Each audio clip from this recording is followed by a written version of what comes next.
Yay, Media Group.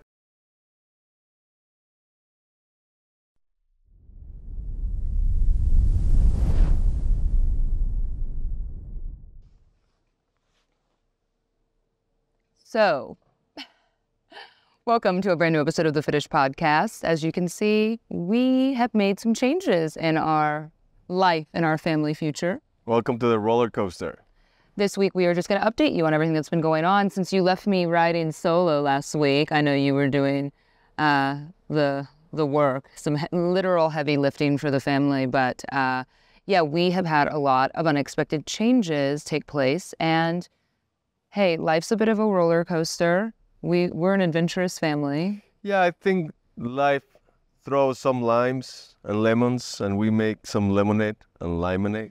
You know, friend, I think a lot lately too, as you get older, or for me at least, like being 40 years old as I've gotten older, and kind of what we've learned, which we learned a lot in the last year, I think, about kind of what's important to us as a family. But something that I've definitely learned to get to the point more quickly with like our decisions is when life kind of pushes you in a direction. Sometimes you don't see it, right? Like I think there were things that happened when we were living in Dallas that you're going, oh man, you know, or I would have drama with business or something going on and you're just kind of going, man, what is going on, right? Yeah. But then you realize all these things are kind of pointing you to do such greater, better things with your life. And so now when we kind of hit a crossroads or an obstacle or a block in this situation, something like that was kind of beyond our control, we just pivoted and we just said, okay, well, what else can we do? So let's bring you back to 8 weeks ago, because there's been a lot going on behind the scenes. And yeah,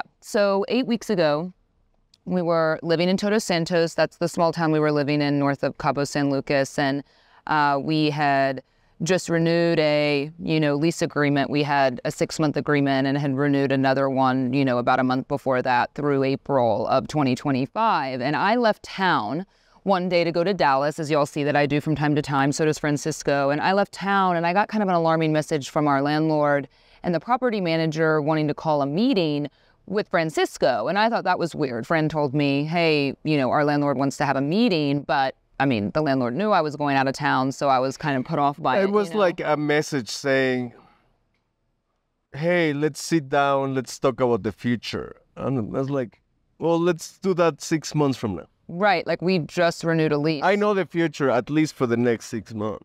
So I'm out of town. I sent a message to the landlord and to the property manager, and I said, what's going on? We got a concerning message.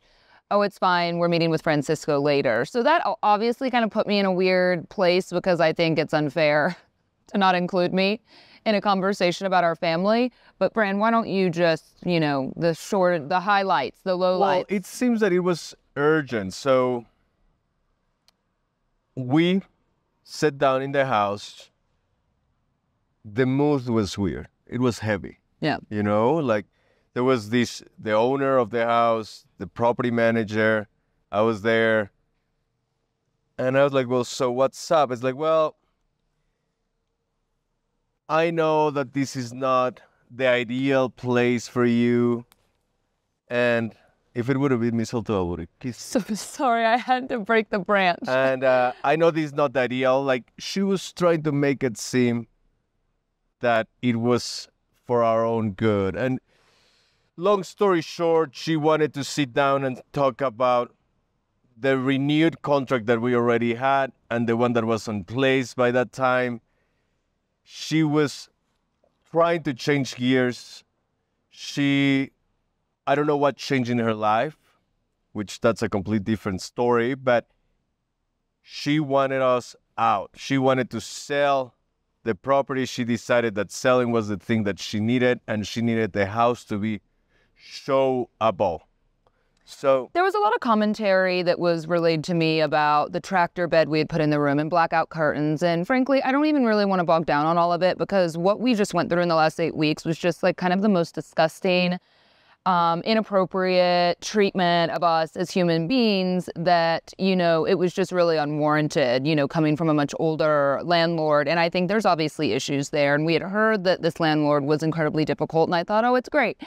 But, I should have listened. And, it's a story for another day. And frankly, again, I don't want to go there because I think we all encounter moments of just meeting unfortunate people, right? Like people that aren't happy, people that blame you for their problems, people that, you can just kind of tell out of the gate. Yeah, we can drag on these. We could drag on it because we have, between us in the last 2 months, but, I actually never said a word from that point on.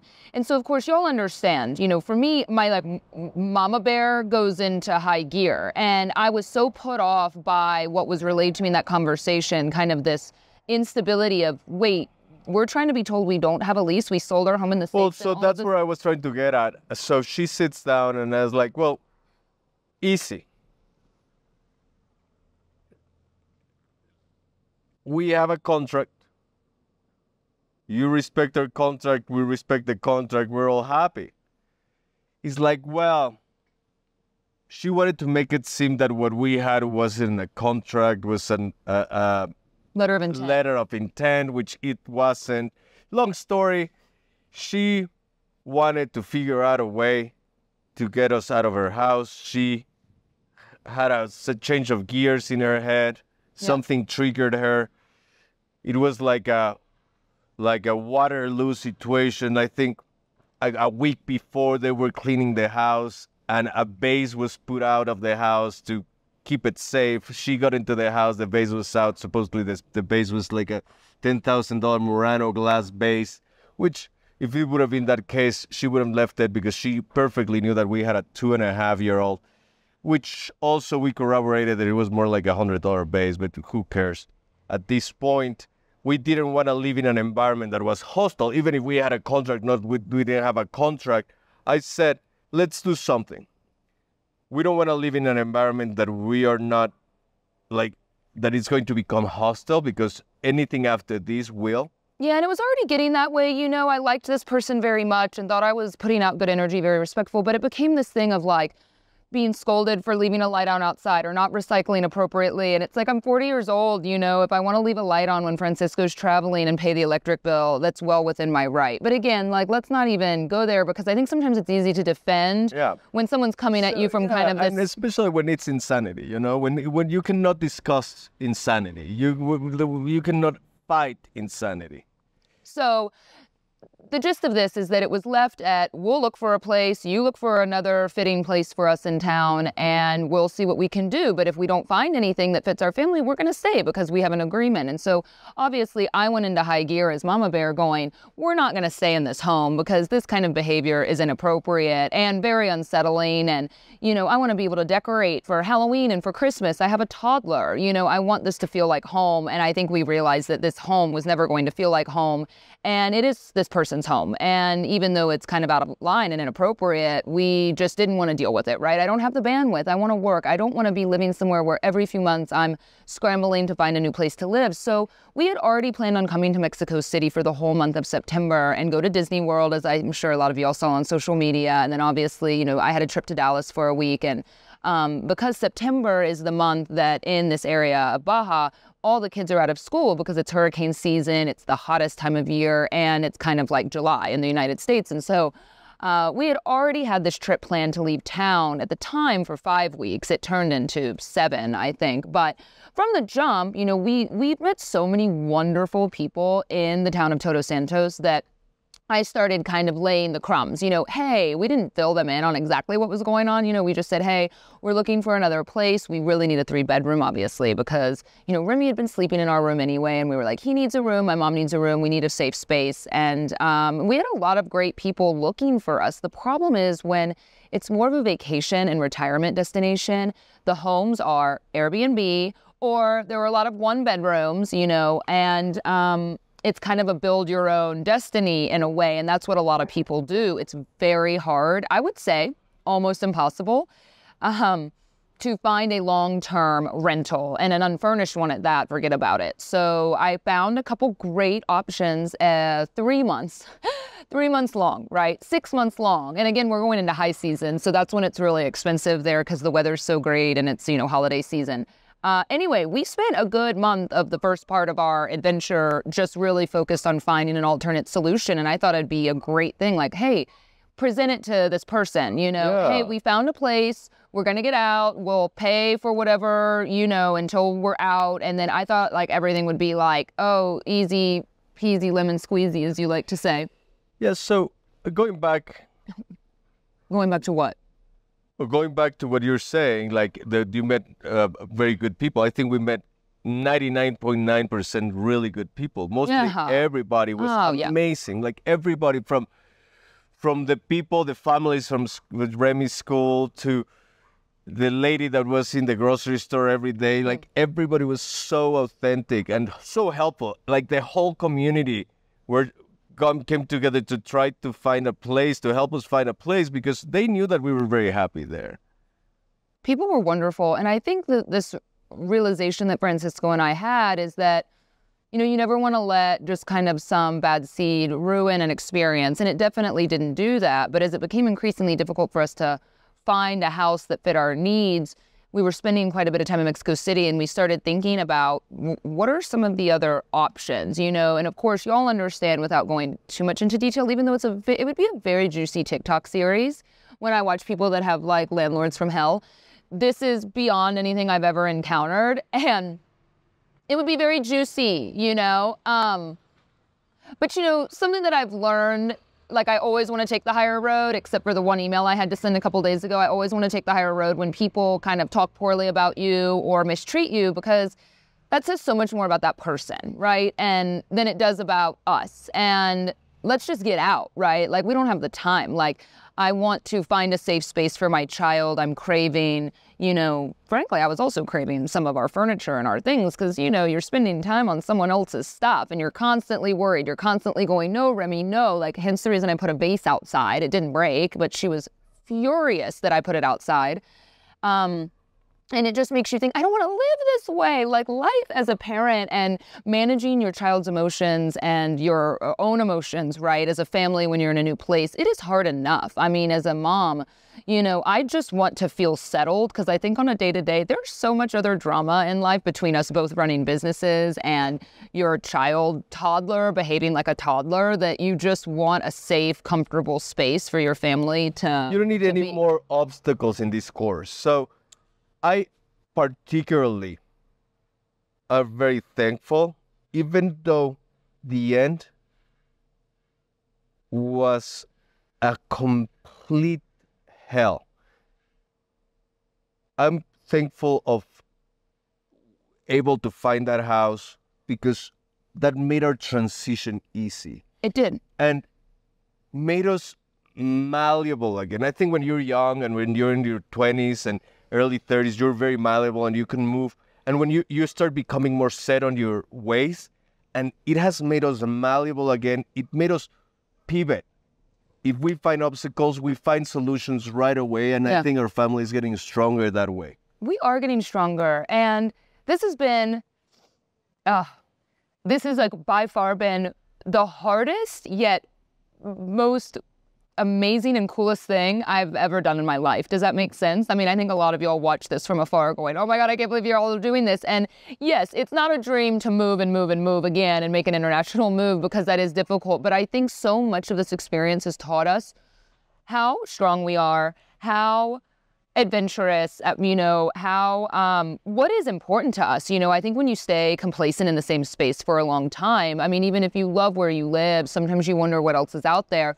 This perspective that this experience has offered us is everything, because now I feel that when we finally do land on that next longer chapter, we're going to know with no uncertainty, like grass isn't always greener, or these are the things, the tangible things that matter to us as a family. These are the non-negotiables. So all of that being said, before we tell you our big life change, it did end poorly. And I want to kind of finish by speaking about that because I think it's important. We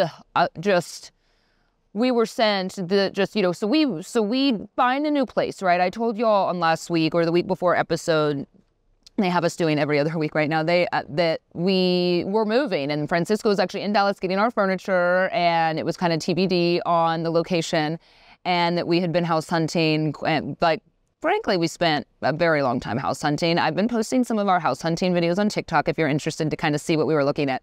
But we packed up. We said, okay, we gave this person till we said we'd be out halfway through October. Of course, that conversation, without going into it, Francisco did that one alone, since I had been cut out of everything. It went very poorly, which was kind of crazy because it's like, it was very factual, but yeah, poorly in a way that she said. It was very factual, but it was just kind of like, okay, what do you want? Like we're getting out, we're paying probably beyond the days that we're even going to be there. You still have a deposit, there's all this money out there on the table. It's kind of like, and then I guess it almost felt like, because then it was our idea, like, okay, we're out, that then it was a whole nother level of anger. Right. And so we got out, we got the place cleaned. We packed the cars. I mean, this journey was intense, y'all. Like we packed cars, we, got stuff shipped. I donated all of Remy's, Tori's clothes, a bunch of my clothes to people in town that really need it. And I had such a lovely person helping me do that who had been babysitting Remy. And we got out. We left the place really in really great shape. And we then messaged and said, okay, we're actually out a week before we said we're going to still pay for the rest of the week. And the email we received back, I've never in my life received an email like this in my life. I mean, it went on and on from, name calling, and we're so entitled. We're the worst people this person's ever met in her entire life. I mean, she cornered my mom and she said things like this. Francisco is just so disgusting. What does your daughter see in him? Driving around in his Porsche with his cheap Rolex, parking wherever he wants, on a gravel driveway that we were told we were allowed to park in, just going on. And my mom, of course, was just in tears. We have all of it on camera too. And so the whole thing was crazy, had told a handyman on property to break our security cameras and all of these things. I think this person didn't know that we knew, and the drama was just heavy, y'all. And so we just said, okay, I finally stood up and wrote an email back, and I didn't even want to involve myself because negative energy like that, it's just like the other day someone told me, someone that I used to know and be friends with was talking really poorly about me publicly. And I just say to Fran, I don't even care, because that's so sad for this person. It's so sad when people live in this negative state of mind, when we all have so much more to life and so much more going on, that I didn't even want to give it any bandwidth. But when someone is name calling us, copying other people that weren't even involved on an email in town, kind of just trying to disparage us, I let this person have it, y'all. I mean, I think you would have been proud of me.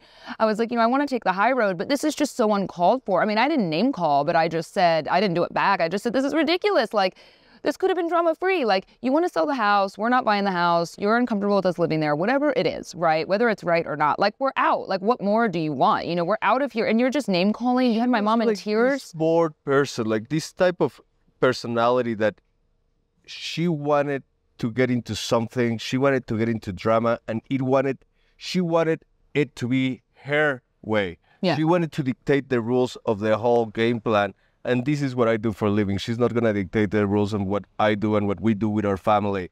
And I mean, it's a contract, right? I mean, y'all understand that. You have a contract. We're going to stick with the contract. Yeah, and I think this person's just so frustrated that, you can name call and do whatever you want, but it's name calling, what you're 80. What does that have anything to do with the situation at hand? It's just so unfortunate when people revert to that kind of behavior, because it all could have just been, Francisco and I have talked about this, having tenants in properties or things like that. Even if you don't like someone, you just follow a contract, or you tell them you're not happy. You don't have to go into this whole spiral. But again, it brings me back to this is what unhappy people do, and I said, it's so sad. You've built this dream life. It's so beautiful. And I'm so thankful that I got to experience this, but it's so out of line to trash our family when we didn't do anything, we didn't do anything. But I digress. All of that being said, I would love to read the 10-page email we were sent to you, maybe on another show on another day, because I just want to be done with it all. I just don't want to go there. There's no point in continuing to kind of focus on that. This was a great thing that happened to us regardless. It was a great stage of our lives, and one that we will come back at some point. But now we finally have stability in our family. We do. So we're going to take a quick break and hear from one of the sponsors of the Fitish Podcast. And we are going to tell you about our exciting new life update and where we've landed as a family. Ritual is a sponsor of the Fitish Podcast. And I like to brag a little and say I've been a fan of Ritual since well before they sponsored the podcast, because I used to take the women's daily multivitamin. I took the prenatal and postnatal throughout my pregnancy journey, just the best. And Symbiotic Plus is a newer addition to the Ritual family, and it is a 3-in-1 prebiotic, probiotic, and postbiotic. And it wasn't until I got a little bit older and I started going, oh, wow, maybe my stomach issues aren't normal. It's not just one of those things. I never even knew, frankly, what a probiotic was until a few years ago, and I had added Symbiotic Plus to my Ritual subscription. But Ritual, also, I just found out, they say that a lot of the probiotics on the market dissolve before they even reach your digestive system and your colon. But Ritual Symbiotic Plus is actually a delayed release capsule to ensure that, you know, you're getting all the benefits about that. And I mean, you've been a fan of probiotics for a very long time. You take your gut health very seriously. I do take my gut health very serious because it's my second brain. That's right. It is, right? That's what they say. It's your second brain. It is so true. A lot of the issues you may not know, wow, I don't feel that great, or it's not normal to feel this way every time I eat, or with whatever else is going on down there. It could just be that you really need to incorporate a probiotic into your life, and I highly recommend Symbiotic Plus. Get the good stuff to your gut with delayed release capsule tech that supports a balanced microbiome. Feel the difference daily with Symbiotic Plus. Get 25% off your first month at ritual.com/Fitish. That's 25% off at ritual.com/Fitish. Happy squatting. Welcome back to the Fitish Podcast. So as you can see, we are podcasting from a different location, mainly because there is no furniture inside right now. For those of you that were following along the house hunting journey, you could probably tell that we were on TikTok. That we have been looking at places in Mexico City. We were still until the twilight hour looking for some spots in Todos, but we decided I think the best move will be just to buy some land and build something, you know, and that it would be a lovely spot to have a second home when that day comes. That's just not where we were at right now. Anyway, after spending a month in Mexico City, I love Mexico City. Y'all know how much I love it, and we've been here quite a bit over the years. I mean, Francisco's from here. His parents are here. His brother's here. His sister was here until not too long ago. They moved a few hours south, but I love it so much. And for me, this wasn't just an overnight, you know, when the drama started unfolding, like, oh, let's move to Mexico City. It was more of a day by day. Granted, I was staying with my in-laws, and they have a lovely woman in the house, Elsa, that was like, help, you know, she does Remy's laundry. She's helping do all these things. And I'm going, Fran, this feels like a vacation. Like, staying here with your family is such a vacation. And going out and about, because as you see, you're wearing jackets. The weather's like this every day. You could wear a sweatshirt. It's sunny. It's beautiful. It rains at night. I mean, there's just so much to love about this city, and getting to spend a longer amount of time here this time, because I think a month was about the longest I had ever been in Mexico City without leaving. It afforded us the opportunity to do more. Fran and I had 4 date nights, maybe 5 in a month, because we had your mom and my mom here, and they're like, oh, we'll watch Remy, y'all go. We went to the movie. I mean, we haven't been to the movie theater in so long, and Francisco and I are going. One night, I think we just went and walked around the mall, because, you know, I hadn't been in a mall in a minute, living in a small town. I just went shopping. Yeah, we went shopping. Like, I never in a million years in Dallas would ever want to do that with Fran. It's like his worst nightmare, and frankly, kind of mine too. But the mall here is like really good and really cool. You know, everything's new and bright and shiny. We just like grabbed a glass of wine, because apparently you're allowed to do that, and just like walked around the mall with a glass of wine and looked around.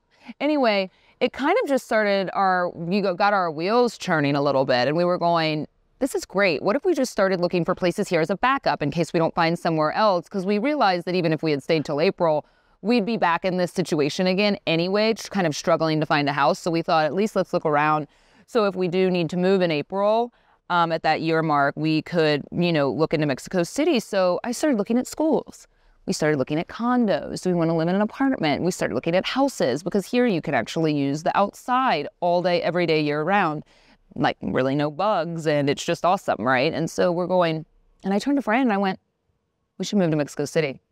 We should move to Mexico City. And you were not as on board as I hoped. You were not as excited about the idea as I hoped. And I realized, talking to a great friend that I made in Todos, Nina, I love you and miss you. And I don't even think she listens to this. I don't think she knows I do a podcast. I don't know. But she hit the nail on the head. We were having dinner one night before we were leaving, and I said, you know, he hasn't been as excited because they were so sad. We just became really good friends with these people, and our kids were friends. And Fran and I, trust me, we've had some cries about this, okay, because we were not ready for that chapter to end. But, you know, we got to move forward, right? And so she goes, well, yeah, Jenna. And she looked at Fred. She went, he's from there. It's not nearly as sexy and alluring, as exciting as it is for you. Like, you're not from Mexico City. He's from Mexico City, so he's probably tied to a lot of the old, you know, memories and things. And gosh, that's so true. And I feel so bad that I didn't have more empathy for you in the beginning of this, because I look at Mexico City as this is absolutely, I think, the coolest city I've ever been to in my life. And it just has so much to offer. And I love it. But if I was from here, would I feel the same way? Sure. I mean, I think a lot's changed, and you haven't lived here full time since you were 18 years old, right? But I do appreciate that. And I'm sorry that I was so frustrated with him, you know, like, why aren't you more excited? Because we're doing this as a family. Be more excited, be more excited. And then I think back to my times when I go back and visit Dallas and I drive around. And I don't know if I've said this to y'all before, if I mentioned it to you last time I was driving through Dallas. I love Dallas. I love going back to visit. It's been a great city for me. But, you know, when you live somewhere for 15, 20 years, you have a lot of memories there. A lot of bad memories too, right? You have a lot of things that you drive around, and things kind of trigger, you know, a memory of, you know, I can't help but think of some like loss and some grief and some things that I've gone through in the city from time to time. And I just like kind of didn't want to be around that anymore, right? I don't know if you ever feel that way. You just kind of want like a fresh start. Sometimes you just want new. But then I realized that you probably do have some of that here. You know, you're still tied to elements of childhood and things here so it's not as new and exciting for you, right? So things have changed quite a bit since I moved out. But yes, like I was born and raised in this city, in this beautiful, vibrant city. But I loved our life in Baja. So that's something that for me was hard to pivot as quick, just because that is something we were aiming, that slow living and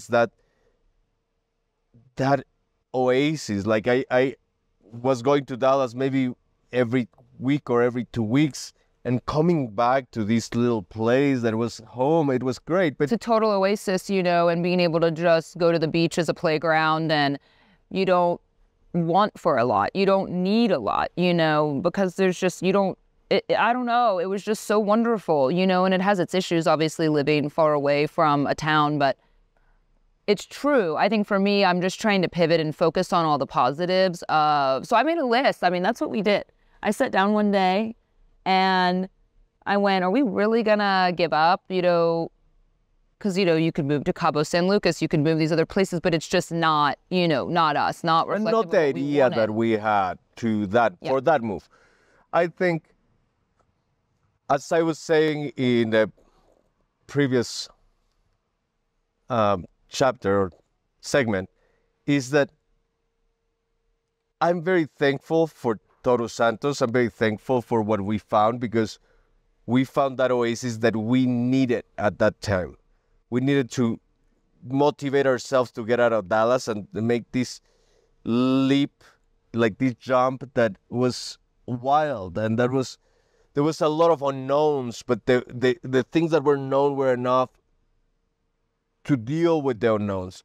Now we have a lot of knowns. Like, we have a lot of more stability on what we're doing, and the way that we're doing it, we're bringing our whole entire house, our whole entire furniture, everything that we have. are, y'all.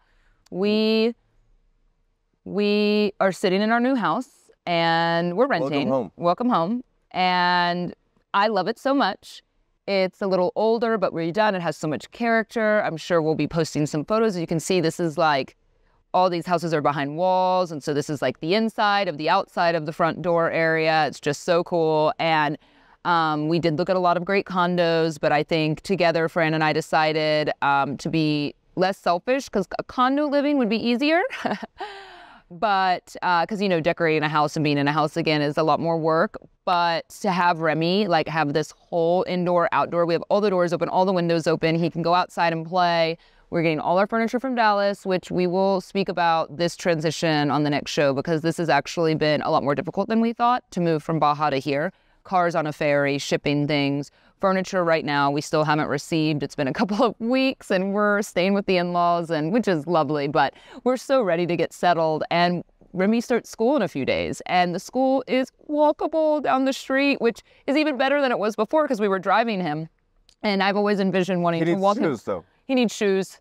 He's going to have to wear shoes with his little beat-up beach feet, unfortunately. And he's going to have to dress a little cuter, probably. But, yeah, the school's fabulous. And we got in, and there was space, and it wasn't, like, any drama. Granted, we loved his school in Todos as well. So, I mean, we still highly recommend moving there, you know, if that's your life. But I said to Fran also, I look at these upsides.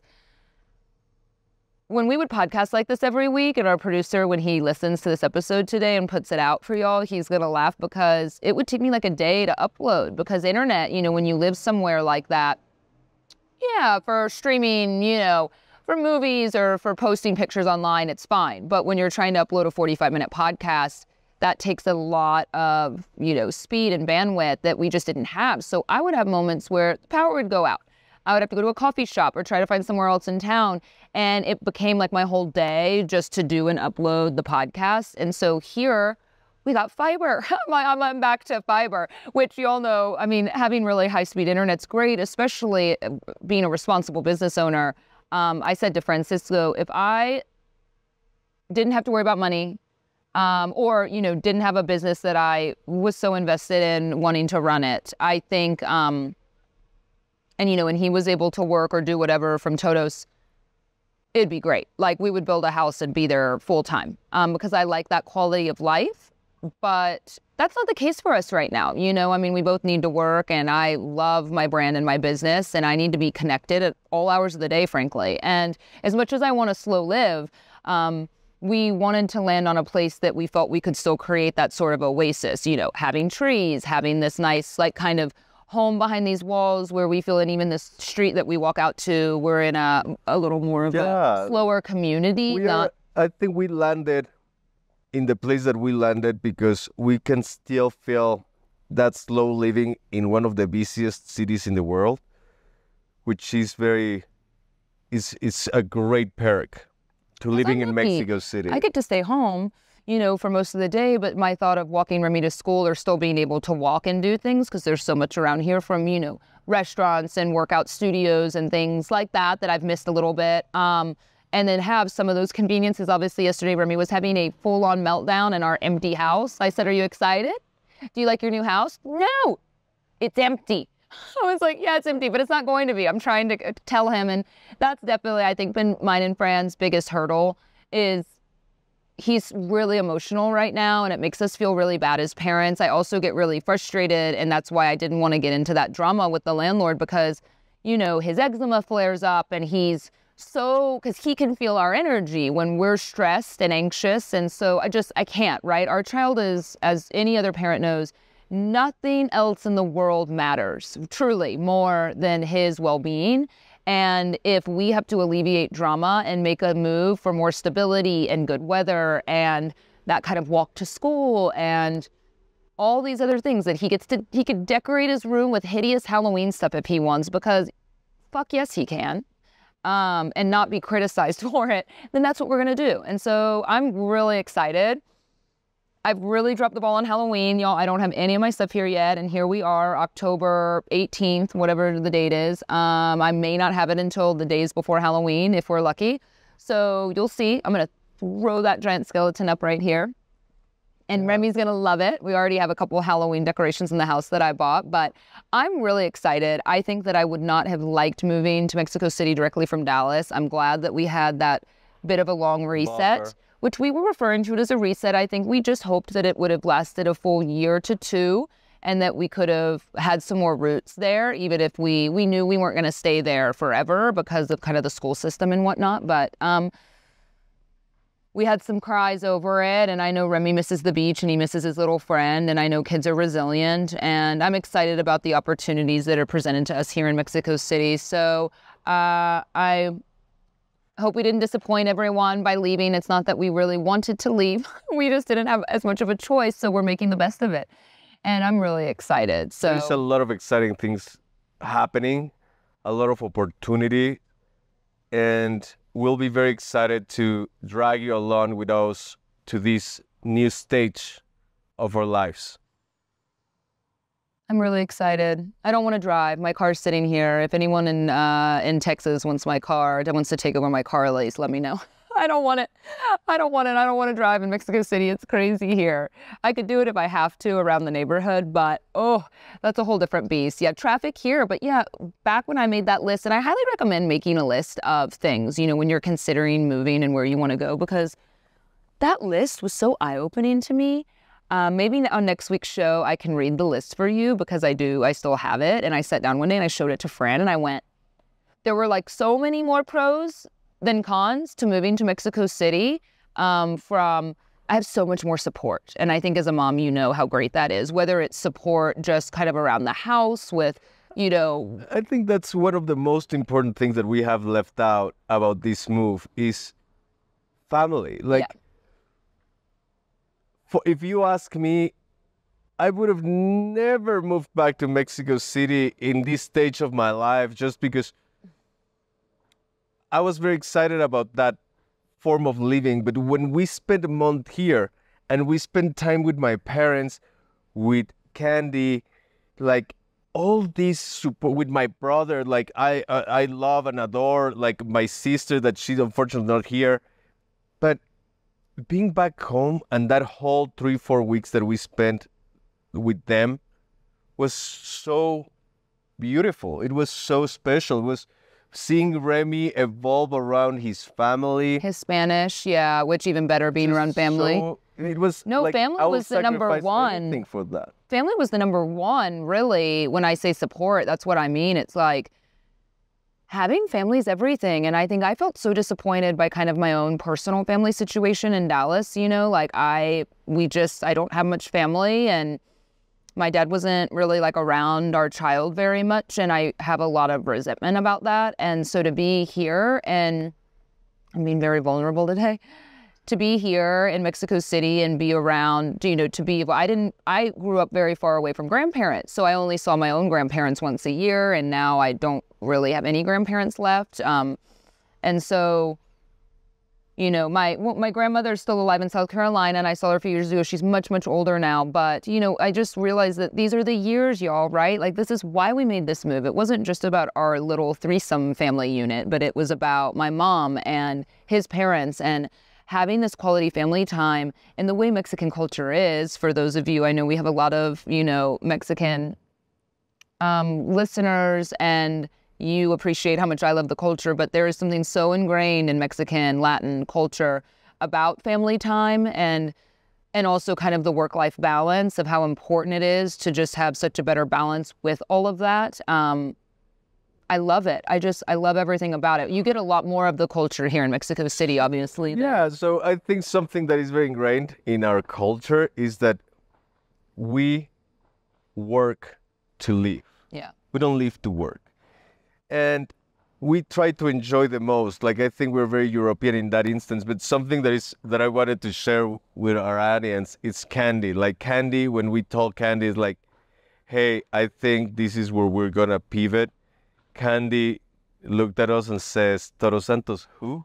Like she already knew where she wanted to live, which neighborhood, who she wanted to be around, like what her day today was about to be. She's already like, I think, walking around the streets wearing a beret, A beret? Yeah. Isn't that from France? Yeah, but she feels like it, She's living her best life. This has been such an adventure. I'm feeling so much more comfortable and confident. I mean, my Spanish has definitely gotten a lot better. It's going to take me a long time, but I feel more comfortable because definitely being in Mexico City, people speak English, but in certain areas, it's more challenging than it was like in Baja. But it's so good for me, y'all. I want to be challenged. I want to grow as a person. And anyway, I'm thrilled. I hope y'all are excited, and thanks for always joining us on the journey. We have so much more, I'm sure, to fill you in on about this only process. going to keep getting exciting. So I'm excited for little Remy to start a new school next week. We'll see how that goes. And I just loved the school the other day that I got Fran to. It was just so great. So, elements of where he was at before that we really liked. And such an exciting time too, right? Because we all know school, it's like, oh, like this is how you make friends. Because I do, how am I going to make friends? So all these workout classes are in Spanish. So that's tough for me, but I'm doing my best. So is parenting like kind of a redo of your own childhood? Like, yeah, you want to do those things that you would have wanted to do as a kid. I think he's going to have an amazing childhood. Yeah, I think so too. So we will see y'all on the next episode. Bye.